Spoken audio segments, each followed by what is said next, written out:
भवानी शंकरो वंदे श्रद्धा विश्वासरूपिणं याभ्यां विना न पश्यन्ति सिद्धा स्वान्तः समीश्वरम्।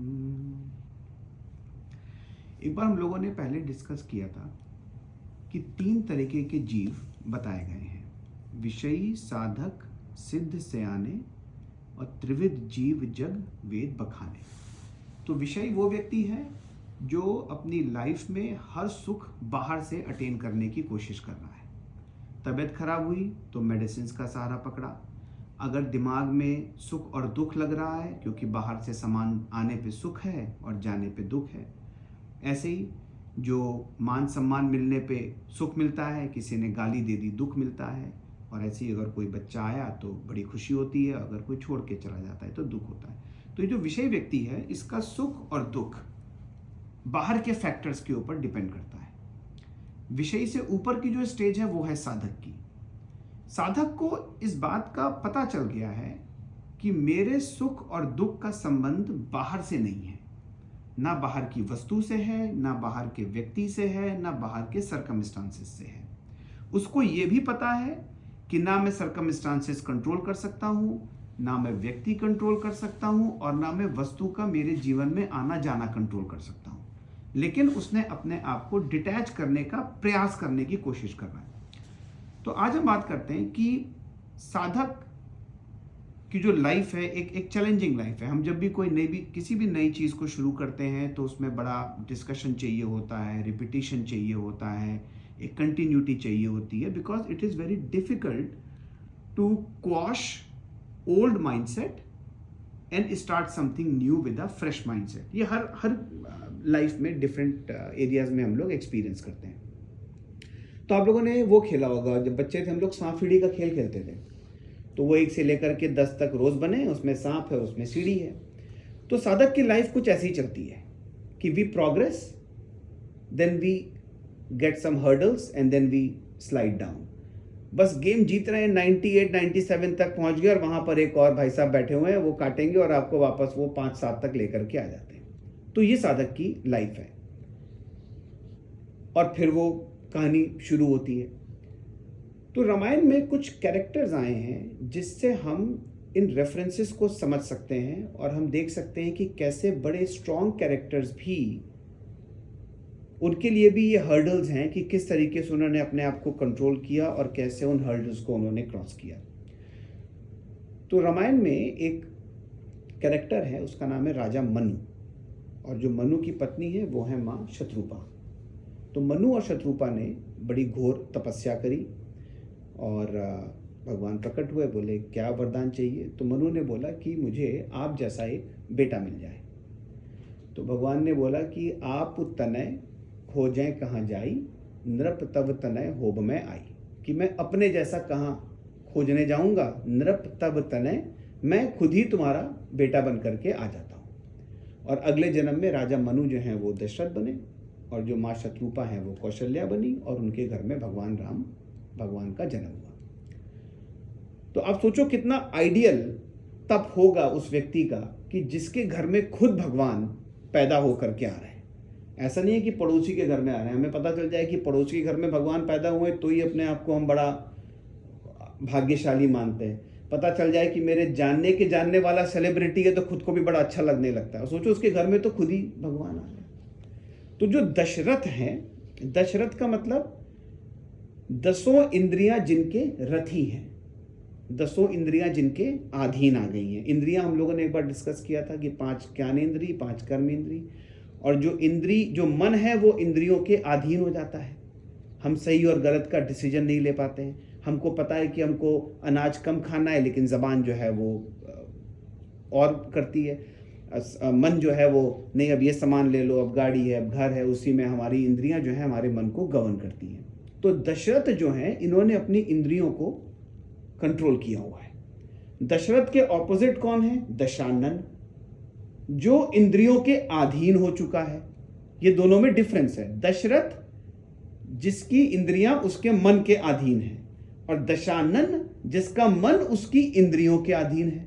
तो हम लोगों ने जब रावण के बारे में डिस्कशन किया था तो दिखाया था कि कैसे रावण का जो मन है वो इंद्रियों के अधीन है, हम सही और गलत का फैसला जो है वो नहीं ले पाते हैं। तो एनीवेज, तो ये दशरथ जिनके घर में भगवान खुद आए हैं, तो ये बड़ा इंपॉर्टेंट और स्ट्रॉन्ग कैरेक्टर है ये। इसके बाद एक कैरेक्टर है कैकेयी। अब मैं आप लोगों को लेकर के जा रहा हूँ कुब भवन की तरफ। जो रामायण में कुब भवन का सीन है कि जहाँ पर मंत्रा आती हैं, कैकेयी को बुद्धि घुमाई, फिर कैकेयी जो है वो दशरथ के पास गई, फिर उन्होंने अपनी जो वर थे वो मांगे। तो अब we talking about that reference. तो मंत्रा कैकेयी के पास आती हैं और मंत्रा ने कैकेयी को अपना जो भी पट्टी पढ़ाई। तो सुबह का समय है और कैकेयी के लिए लिखा हुआ है कि वो तैयार हो रही हैं। क्यों? क्योंकि आज उनके बेटे राम का राज्याभिषेक है। खूब बढ़िया गहने पहने जा रहे हैं, चारों तरफ जो है वो she is very happy about it. और अब उनके सामने कौन आ गई? मंत्रा आ गई। अब मंत्रा और कैकेयी के बीच में एक कॉन्वर्सेशन चल रहा है। उस कॉन्वर्सेशन के एंड, अभी रात नहीं हुई है, ये है नेगेटिविटी का इम्पैक्ट हमारे माइंड के ऊपर। अभी रात नहीं हुई है, अभी तो शायद कुछ घंटों की बातचीत हुई होगी। और उस बातचीत के बाद कैकेयी मंत्रा से क्या कह रही है? सुनहु मंथरा बात फुर तोरी, दाहिन आंख फड़कही नित मोरी, और दिन प्रति देखें राते हूं कुछ सपने। समझने की कोशिश करते हैं कि कैकेयी मंत्रा से कह रही है कि मंत्रा तुम्हारी बात फुर तोरी एकदम सही है, दाहिन आंख फड़कत नित मोरी, कि मेरी दाईं आंख फड़की चली जा रही है, और दिन प्रति हर दिन देखे हूं, दिख रहा है क्या? रात हूं कुछ सपने, कि रात में कुछ सपने। अब उससे जरा कोई पूछो कि भाई अभी 2 घंटे पहले तो ना कोई कुछ सपना था, ना कोई दाहिनी आंख फड़क रही थी, यू वर सो हैप्पी कि भगवान का जो है वो तुम्हारे बेटे का राज्याभिषेक होने जा रहा है। और अब वो मति इतनी खराब हो गई है कि कैकेयी को लग रहा है कि शायद मेरी दाहिनी आंख दिनों से फड़कती चली जा रही है, शायद मुझे कुछ सपने जो हैं वो दिन प्रति देखे और आते हुए कुछ सपने। ये है नेगेटिविटी। जब भी आपके दिमाग में मैं और मेरा डोमिनेट करेंगे, जब भी आपका ईगो डोमिनेट करेगा, it will not take too much of the time for your mind to be govern by negativity. Kaikeyi मैं और मेरा को यहाँ पे सिंबॉलिज्म करती है कि मैं रानी हूं और मेरे 2 वचन हैं। इस वक्त उनको इसी से मतलब है कि आपने मुझे प्रॉमिस किया था मैं रानी हूं, और दूसरा मेरे 2 वचन हैं। शी इज गवर्न बाय मैं और मेरा। मैं और मेरा जहां पर होगा वहां पर ईगो आपका बहुत डोमिनेट करेगा, बहुत जबरदस्त, और अहंकार बहुत होगा आपके अंदर। ऐसे में अब क्या आया आपके सामने? परपंच। जो मंत्रा है वो परपंच। जैसी परपंच आया और चूंकि आपका ईगो आपके अंदर बैठा हुआ है, तो सडनली आपकी जो पर्सनालिटी थी कैकेयी की, वो क्या हो गई? एकदम से वो नेगेटिव हो गई। और इस हद तक नेगेटिव हुई कि आपको पता ही नहीं चल रहा है कि अभी कुछ घंटे पहले तो आप एक डिफरेंट फ्रेम ऑफ माइंड में थे और अचानक से आपकी बुद्धि में नेगेटिविटी आ गई। अब ऐसे में भगवान क्या करते हैं? जो साधक है वो 4 चीजों से बचना चाहिए उसको। पहली चीज परदोष, दूसरी कॉम्बिनेशन है मैं और मेरा, जो कि कैकेयी का रिप्रेजेंटेशन है, और तीसरा है परपंच, जो कि मंत्रा का रिप्रेजेंटेशन है। अभी तो परपंच में बड़ा मजा आता है। अगर मैं और ये बैठे हों और हमें किसी के बारे में बुराई लगानी हो, तो यकीन मानिए मेरे और इनके पास अपना डिस्कशन करने के लिए इतना माल नहीं होगा जितना किसी और के बारे में डिस्कशन करने में होगा। ये है परपंच का मजा। उसमें जो चटकारा आता है दूसरों की बुराई लगाने में, और अगर कहीं 2 लोग मिल करके तीसरे की बुराई लगाएं, तो ये है परपंच। और इतना समय निकल जाता है उसमें कि ये जो चौपाई आई है कि देखे हूं दिन प्रति देखे हूं रातों को सपने, कि आपको समय का उसमें जो है वो आइडिया नहीं लगेगा। आप इतना परपंच में जो है वो हम लोग लिप्त हो जाते हैं। तो अब भगवान वहां पर जब आए तो क्या हुआ? भगवान ने, देखिए, जो दशरथ हैं कहने को वो क्या हैं? इंद्रियों के राजा हैं, इंद्रियां उनके कंट्रोल में हैं। लेकिन यहां पर क्या हो गया? Dasharath is the representation of परदोष। उनको कैकेयी में दोष दिख रहा है कि तुम्हारी वजह से अब इनको जो है वो जंगल जाना पड़ेगा। तो भगवान क्या करते हैं कि जहां कहीं भी परदोष होगा, जहां कहीं भी मैं मेरा होगा जो कैकेयी है, और जहां कहीं भी परपंच होगा, भगवान क्या करेंगे? नमस्कार करेंगे और निकल जाएंगे। आप समझा ही नहीं सकते हो। अगर चाहते वहां पे तो बैठे रहते, 1-2 दिन का समय लेते, समझाने की कोशिश करते कि क्या सही है क्या गलत है। लेकिन जो कॉन्सेप्ट है वो ये है कि जो भी साधक है, जो अपनी चेतना के विकास में लगा हुआ है, अगर उसने अपने आप को परदोष, परपंच, मैं मेरा और परपंच, अगर ऐसे लोगों से उसने अपने आप को बचा करके नहीं रखा, तो आपका काम वही होगा कि हम सांप सीढ़ी का खेल खेल रहे हैं और लगेगा, और फटाक से आप जो है वो जितनी भी आप रिकवरी करोगे वो तुरंत आपकी रिकवरी जो है वो खत्म हो जाएगी। क्यों? क्योंकि अभी हम साधक हैं, अभी हम सिद्ध नहीं हुए, और साधक की लाइफ में उतार चढ़ाव आते रहेंगे। तो अपने आप को एक तो ऐसे लोगों से बचा के रखें जो परदोष। भाई ठीक है, आपको जो बातचीत करनी है आप हमारे बारे में बातचीत करें, परदोष से हमारा कोई मतलब नहीं होना चाहिए। दूसरा, ऐसे व्यक्ति से दूर रहें जो मैं और मेरा, और तीसरा ऐसा व्यक्ति जो कि परपंची है, उससे आपका कुछ कल्याण होने वाला नहीं है। तो ऐसे लोगों के आगे भगवान कहते हैं जी थैंक यू वेरी मच, आप अपना कंटिन्यू करें जो भी आपको करना है, हम अपने साधना में लगे हुए हैं और इसमें कुछ गलत नहीं है। और इससे धीरे धीरे आप जिन लोगों को इस चीज़ के बारे में बताएंगे, they will start to receive it कि भाई बात तो सही है।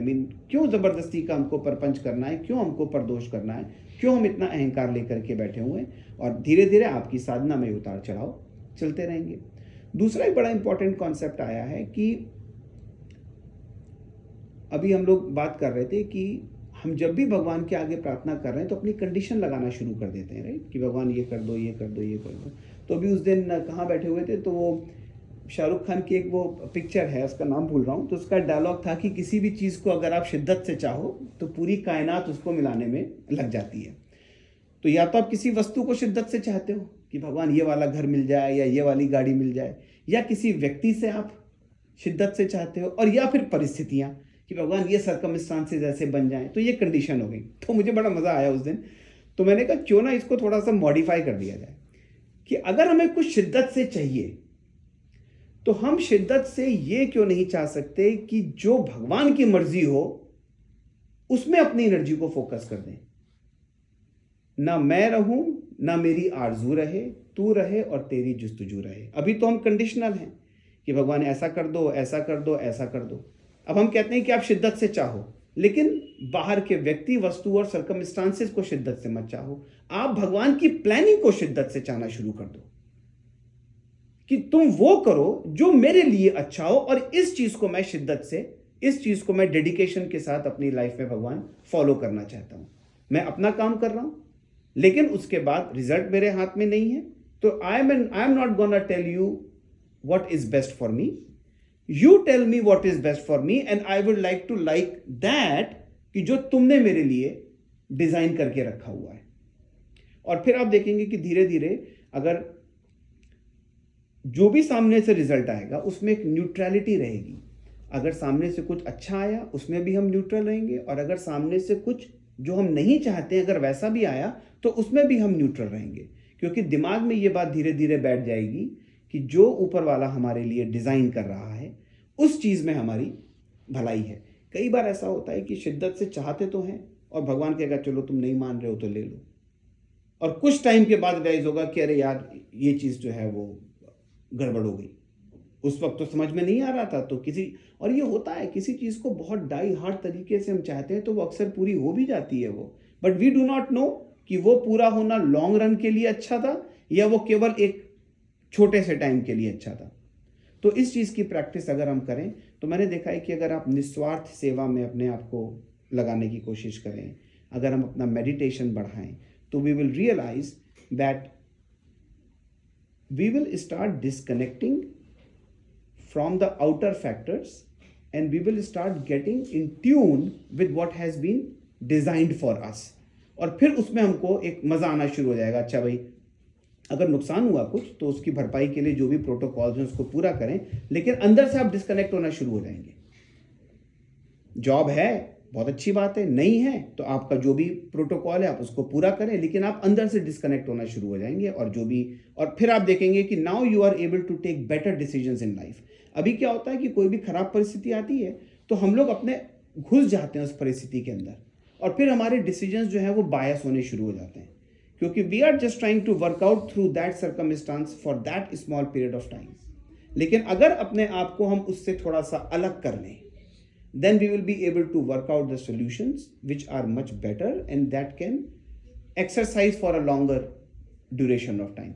तो इस चीज़ की प्रैक्टिस मैंने करके देखी है कि मेडिटेशन में कोशिश करते हैं इस बात की कि भगवान से यही प्रार्थना रहती है कि वो शक्ति दो जिससे तुम्हारी प्लानिंग को शिद्दत से चाहने की अंदर से ताकत मिले। और जब भी प्रेयर करें तो मैंने हमेशा बोला है 3 चीज़ों से बच के रहें। एक तो प्रेयर में कंडीशन ना लगाएं बिल्कुल। दूसरा, प्रेयर करें तो फिर सबके लिए करें, सिर्फ अपने लिए प्रेयर ना करें, उस व्यक्ति के लिए भी करें जिससे हमको कुछ पर्सनल ग्रजेस हैं, सेल्फिश क्यों होना। और तीसरा, भगवान से झूठ ना बोलें, भगवान के सामने जाके बार बार ना बोलें कि भाई मेरा तो कुछ है नहीं, सब तुम्हारा है, और तुमको नमस्कार की भेंट कर देते हैं। तो भगवान कहता है इन 3 चीज़ों से अपने आप को बचा करके रखिए और फिर मेरे ऊपर छोड़ दो। सखा सोच त्यागों बल मोरे, सब विधि घटब काज में तोरे। टाइम लग सकता है, जैसे जब भगवान राम, लक्ष्मण और सीता अयोध्या से निकले तो जो पीछे अयोध्यावासी रह गए उनके लिए एक बड़ी अच्छी चौपाई आई है कि राम दरसी लगी लोग सब, करत नेम उपवास, और तजी तजी भूषण भोग सुख, जियत अवध की आस। क्या मतलब? राम दरसी लगी लोग सब, राम के दर्शन के लिए। तो राम का दर्शन, जैसे मैंने एक बार पहले बताया था कि जहाँ कहीं भी रेफरेंस आए कि भगवान का दर्शन, भगवान के आँख, भगवान के चरण, इसका मतलब कोई व्यक्ति नहीं है, एक्सपीरियंस है। तो उस डिविनिटी के एक्सपीरियंस के लिए तो राम दरसी लगी लोग सब, करत नेम उपवास। देखिए 2 साधना आ गई। नेम मतलब मेडिटेशन और उपवास मतलब फास्टिंग। तो करत नेम उपवास और तजी तजी भूषण, भूषण मतलब जो भी आपकी पर्सनल पैसे हैं, ज्वेलरी हैं, जो भी आपकी क्या कहते हैं मेटेरियलिस्टिक जो पोजेशंस हैं, तजी तजी मतलब उसमें से शेयर करना है। तो राम दरसी लगी लोग सब, करत नेम उपवास, तजी तजी भूषण भोग सुख, जो भी आपके भोग हैं, जो भी आपके सुख हैं, उसमें से शेयरिंग है। तजी तजी भूषण भोग सुख और जियति अवध की आस। और फिर थोड़ा सा समय वेट करना है, थोड़ा समय लगेगा, लेकिन ये तीनों साधना अगर आपको वो एक्सपीरियंस करना है अपने अंदर, अगर आप राम का एक्सपीरियंस करना चाहते हैं, ब्रह्म का एक्सपीरियंस करना चाहते हैं, जो भी नाम देना चाहें, तो 3 साधना है, मेडिटेशन, नेम, थोड़ा सा डाइटरी सिस्टम, उपवास, और फिर तजी तजी भूषण मतलब जो भी हमारे पास है उससे शेयरिंग होनी चाहिए। अगर हमारे पास 10 शर्ट हैं तो 1 शर्ट निकाल दें, किसी और को उससे सुख मिल जाए। अगर हमारे पास 10 अंगूठियाँ हैं तो 1 निकाल दें, किसी और को मिल जाए। तो ये शेयरिंग हो गई, फास्टिंग हो गई और मेडिटेशन। तो इसी को रामायण में हर बार मैंने बताया, एक है तप, एक है सेवा और एक है सुमिरन। चाहे वो रामायण हो, बाइबल में उसको हम कहते हैं फास्टिंग, टाइदिंग और प्रेयर। कुरान में कहते हैं रोज़ा, ज़कात, नमाज। गुरु ग्रंथ साहिब में आप उठा लें तो तप है, दसवंध है, सिमरन है। हर जगह पर यही 3 चीज़ें घुमा फिरा करके बताई गई हैं कि इन 3 चीज़ों को अगर हम लोग फॉलो करें और अपने आप को परदोष ऐसे लोगों से बचा करके रखें जिनको परदोष में बड़ा इंटरेस्ट आता है। दूसरा, ऐसे लोग जिनके अंदर मैं और मेरा बहुत डोमिनेट करता है। और तीसरे, वो लोग जो परपंची हैं, क्योंकि अगर इन लोगों के साथ में आप रहेंगे तो भगवान जी आपको, भगवान दूर से नमस्कार करके और वो निकल जाएंगे, क्योंकि ऐसे लोगों को आप समझा नहीं सकते हो। अपना भला करना है तो इनसे आप दूर रहें, और बाकी अगर मजा आता है परपंच करने में तो करते रहे। उसमें परदोष और परपंच में क्या फर्क है? तो परदोष का मतलब है कि दूसरे में दोष देखना, और परपंच का मतलब है दूसरे की चुगली लगाना। जरूरी नहीं है कि अगर मुझे आपके अंदर दोष दिख रहा है तो मैं आपकी चुगली उनसे जा करके लगाऊं। पर मुझे आपके अंदर दोष दिख रहा है, मेरा आपका पर्सनल मैटर है, मैं जा करके जरूरी है कि तीसरे को बताऊं। लेकिन परपंच में वो ऐड हो जाएगा, वो कि अब मेरे को इनके अंदर बुराई दिख रही है और मुझे पता है कि उनको भी इनके अंदर बुराई दिखती है। Now she is my best friend. अब मैं जा करके इतनी बुराई लगाऊंगा, फिर बड़ा मजा आएगा। फिर हम लोग चाय भी बना लेंगे साथ में, हम 2 समोसे भी ले आएंगे कि चलो भाई अब तो एंटरटेनिंग हो गया। और इसीलिए कैकेयी के लिए कहा गया है कि मंथरा तो अभी आई है ना, सुबह का टाइम है, अभी तो राज्याभिषेक होना है शाम को या दोपहर में जो भी समय होगा, अभी तो वो तैयार हो रही है, शी इज वेरी हैप्पी। और 2-3 घंटे में ऐसा क्या हो गया कि कैकेयी कह रही है कि दिन प्रति देखे और रातों को सपने, तुम्हें दिन प्रति कितने दिनों से तुमको कुछ सपने आ रहे हैं भाई। So this is the significance कि परपंच में आपको टाइम कितना निकल जाएगा आपको पता नहीं चलेगा। और ये फैक्ट होता है हम लोग के साथ, ये घंटों जो है वो निकल जाते हैं, फिर बाद में कहते हैं अच्छा भाई चलो चलते हैं, फिर मिलेंगे और बात करेंगे। ये तो एनीवेज, तो ये कुछ मैंने कहा रेफरेंसेस जो हैं, और ये दशरथ को इसलिए यहाँ पे बताया गया है कि ये साधक की लाइफ में यही होगा। दशरथ वो हैं जिन्होंने तप किया है और जिनके घर भगवान खुद आ गए पैदा होने के बाद भी, उसके बाद भी ऐसा व्यक्ति जिसका नाम है दशरथ, 10 इंद्रियां जिसके अधीन हैं, और उसके बाद भी परदोष से वो व्यक्ति जो है वो अपने आप को बचा नहीं पाया। आइडियली ऐसे व्यक्ति को क्या बोलना चाहिए कि भाई कैकेयी तुम्हारी गलती नहीं है, तुम्हारे ऊपर भगवान अपने माध्यम से कुछ करवाना चाह रहा है, तुम्हारी इसमें कोई गलती नहीं है। और वो क्या रहा है कि वो कैकेयी को जो है वो गाली भी दे रहे हैं, उसको उल्टा भी कह रहे हैं, और कह रहे हैं कि मेरे को पूरी जिंदगी जो तुम्हारा मुंह नहीं देखना, और वो अपने एक बिस्तर के ऊपर जाकर के वो लेट गए।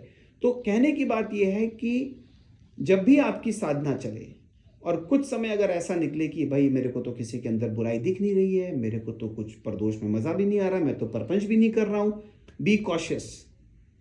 क्योंकि सांप सीढ़ी के खेल में 100 पे पहुंचने से पहले 97-98 नंबर पर एक कोई अजगर बैठा होगा जो आपको लेकर के सीधे नीचे आएगा। तो Dasharath becomes a very valid representation कि दशरथ इज अ कैरेक्टर जिसके घर भगवान है, 10 इंद्रियां उसके अधीन हैं, और उसके बाद भी वो अपने आप को परदोष से बचा नहीं पाया। इतना इंपॉर्टेंट है कैरेक्टर। और भगवान जो उसके लड़के हैं, चाहे तो भाई अगर आप पारिवारिक संबंध देखें तो अगर पिता भटक गया है तो लड़का उसको समझा सकता है कि dad this is not the right way to do. I mean देखें अगर आप भक्त और भगवान का रिलेशन देखें तो भी भगवान उसको समझा सकते हैं कि भाई तुम्हारा डिसीजन जो है वो गलत हो रहा है। लेकिन परदोष एक ऐसा डिसक्वालिटी है कि भगवान भी उसके आगे बोलते हैं अच्छा जी थैंक यू वेरी मच, आपको मैं नहीं समझा सकता, मैं जा रहा हूं और अब आपको और कोई बचा नहीं सकता। उसके बाद दशरथ हैज टू, इतना ज्यादा परदोष डोमिनेट कर जाता है कि देन हमें लग रहा है कि हम जी रहे हैं but we are no better than dead. Dasharath का रिप्रेजेंटेशन यही है कि परदोष में वो व्यक्ति खत्म हो गया, और ऐसा व्यक्ति जिसकी सारी इंद्रियां उसके जो है वो कंट्रोल में थी, और उसके बाद वो परदोष उसको लेकर के चला गया। तो एनीवेज, तो ये 2-3 रेफरेंसेस हैं, तो मैंने कहा चलिए आप लोग के साथ शेयर करें। तो बोल गुरुदेव भगवान की जय।